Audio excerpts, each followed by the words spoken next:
یہ بات ہے اسلام کے بالکل ابتدائی دور کی۔ جب ایران فتح ہو رہا تھا تو وہاں ایک ایسی چیز دریافت ہوئی جو تاریخ کا دھارا بدل سکتی تھی، ایک ایسا راز جو صدیوں سے ایک پرانے تابوت میں بند تھا۔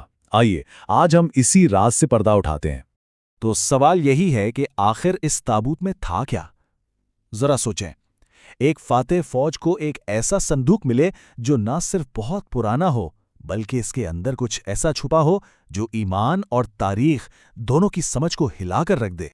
تو کہانی شروع ہوتی ہے ایران کے قدیم شہر کی فتح کے بعد، جب جنگ کا شور تھم رہا تھا اور شہر پر کنٹرول قائم کیا جا رہا تھا۔ تب سپاہیوں کو ایک ایسی چیز ملی جو کسی بھی خزانے سے کہیں زیادہ قیمتی اور کہیں زیادہ پر اسرار تھی۔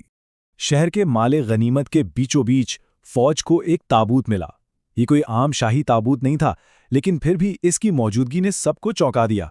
اور بس یہیں سے اس عجیب و غریب کہانی کا آغاز ہوا، ایک ایسی دریافت جس کی خبر بہت جلد خلافت کے مرکز تک پہنچنے والی تھی۔ جب تابوت کھولا گیا تو اندر کا منظر سچ میں حیران کر دینے والا تھا۔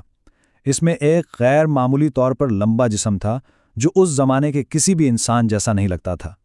اس کی حالت دیکھ کر بالکل صاف لگ رہا تھا کہ یہ کوئی عام آدمی نہیں بلکہ کوئی ایسی ہستی ہے جس کا تعلق ہزاروں سال پرانے ماضی سے ہے۔ لیکن رکیے، یہ کہانی صرف ایک قدیم جسم کی دریافت پر ختم نہیں ہوتی۔ اس تابوت کے ساتھ وہاں کے مقامی لوگوں کے کچھ بڑے گہرے اور عجیب عقیدے جڑے ہوئے تھے، اور انہوں نے اس معاملے کو اور بھی پیچیدہ بنا دیا۔ آخر اس تابوت میں ایسی کیا خاص بات تھی کہ مقامی لوگ اس کا اتنا احترام کرتے تھے؟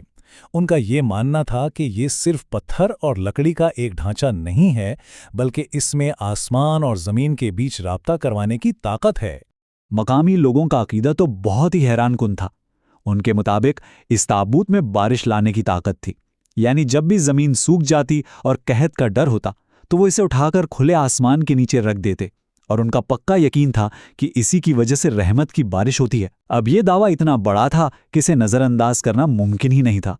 تو اس غیر معمولی دریافت اور اس سے جڑے ہوئے مقامی عقیدے کی اہمیت کو دیکھتے ہوئے فوج نے یہ فیصلہ کیا کہ اس معاملے کی اطلاع اوپر یعنی اعلیٰ حکام کو دی جانی چاہیے۔ جب یہ خبر دارالخلافہ پہنچی تو اس پر رد عمل فوری اور بڑا منظم تھا۔ اس وقت کے خلیفہ حضرت عمر رضی اللہ عنہ کو ایک تفصیلی خط میں سب کچھ بتایا گیا۔ انہوں نے اس معاملے کی نزاکت کو سمجھا اور فوراً اس دور کے ایک بہت بڑے عالم کو بلایا۔ وہ جانتے تھے کہ یہ کوئی معمولی معاملہ نہیں ہے بلکہ اس کا تعلق تاریخ اور عقیدے کی گہرائیوں سے ہے۔ اور بس یہیں سے کہانی کا سب سے اہم موڑ شروع ہوتا ہے۔ جب تحقیق ہوئی تو ایک ایسی شناخت سامنے آئی جو ہزاروں سال سے تاریخ کے پردوں میں کہیں چھپی ہوئی تھی۔ تو سوال یہ تھا کہ آخر یہ پراسرار شخصیت تھی کون؟ کون تھا وہ جس کا جسم ہزاروں سال بعد بھی محفوظ تھا اور جس کی قبر سے بارش کی امیدیں جڑی ہوئی تھیں؟ اب وقت آ گیا تھا کہ اس راز سے پردہ اٹھایا جائے۔ تحقیق کے بعد جو انکشاف ہوا اس نے سب کو ہلا کر رکھ دیا۔ یہ اللہ کے نبی حضرت دانیال علیہ السلام تھے۔ عالم میں پرانی کتابوں اور صحیفوں کا حوالہ دے کر اس شناخت کی تصدیق کی اور اس دریافت کو فوراً ہی ایک مقدس امانت کا درجہ دے دیا گیا۔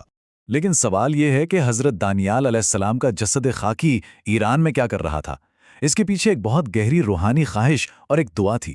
روایت کے مطابق انہوں نے اللہ سے یہ دعا مانگی تھی کہ ان کی تدفین آخری نبی حضرت محمد صلی اللہ علیہ وسلم کی امت کے ہاتھوں سے ہو، اور یہ ایک ایسی دعا تھی جو صدیاں گزرنے کے بعد آخرکار پوری ہوئی۔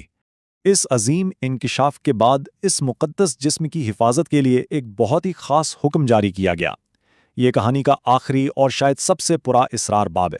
خلیفہ حضرت عمر رضی اللہ عنہ نے حکم دیا کہ حضرت دانیال علیہ السلام کو دوبارہ پورے عزت و احترام کے ساتھ دفن کیا جائے، لیکن اس بار تدفین خفیہ طریقے سے ہوگی تاکہ ان کی قبر کو مستقبل میں کسی بھی قسم کی بے حرمتی یا غلط عقیدت سے ہمیشہ کے لیے بچایا جا سکے۔ 13 یہ نمبر اس پورے منصوبے کے مرکز میں تھا، لیکن آخر 13 ہی کیوں؟ اس ایک عدد کے پیچھے کیا راز چھپا تھا؟ تو اس راز کو ہمیشہ کے لیے محفوظ رکھنے کے لیے ایک غیر معمولی منصوبہ بنایا گیا۔ رات کے اندھیرے میں 13 الگ الگ جگہوں پر قبریں کھودی گئیں۔ پھر حضرت دانیال علیہ السلام کے جسد خاکی کو ان میں سے کسی ایک میں دفنا دیا گیا، اور کسی کو نہیں بتایا گیا کہ اصل قبر کون سی ہے۔ یہ راز ہمیشہ کے لیے دفن ہو گیا۔ تو یہ سب کیوں کیا گیا؟ ایک نبی کی آخری آرام گاہ کو ہمیشہ کے لیے ایک راز بنانے کے لیے اتنی زیادہ احتیاط کیوں برتی گئی؟ یہ سوال ہمیں اس واقعے میں چھپے ہوئے گہرے احترام اور حکمت پر سوچنے پر مجبور کرتا ہے۔ ایک ایسا راز جو آج تک تاریخ کے پردوں میں محفوظ ہے،